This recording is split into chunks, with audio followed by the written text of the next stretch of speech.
Here's a sample policy interview question, answer, and expert feedback. What are your thoughts on social media platforms being utilized for educational purposes? In my opinion, social platform is not reliable, and we do not have to focus just only the social platforms because everyone has the side view of about everything. So first, we have to focus on the website that is validity from, for example, from the WHO or some organizations that is valid for everyone.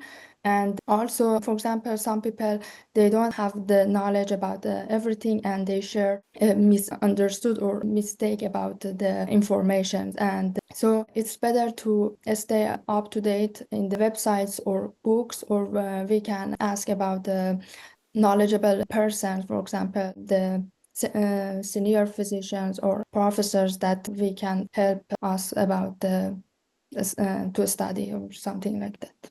What type of question do we have here? Personal questions?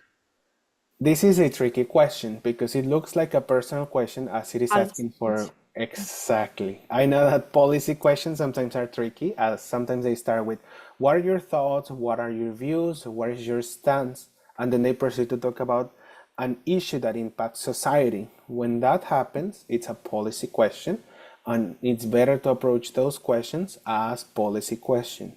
The main reason is that we don't want to come across as a biased person.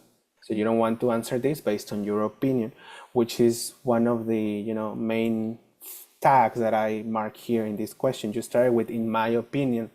Here, then your interviewer is going to remember is that you answer this through your opinion, which at the end in policy questions you have to provide your stance. However, there's some other steps before. So for policy questions, what are the steps that we must follow?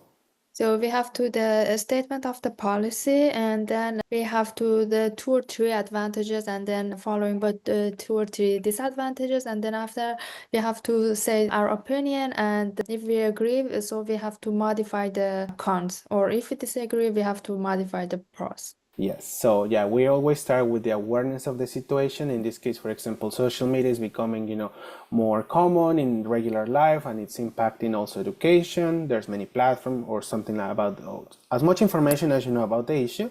Then, as you correctly say, you provide a balanced approach of 3 pros or 2 pros, 2 cons. So if you provide 2, you provide 2, or 3 and 3. And then you provide your stance. So in these questions, you are allowed to have an opinion, obviously, because that's what the question is asking. However, you have to provide the pros and cons. So you can tell me or you can show me that you are able to take decisions based on the evidence that you have rather on your opinion. Stay tuned for more tips to help you crush your upcoming medical school interview and get accepted to your dream school.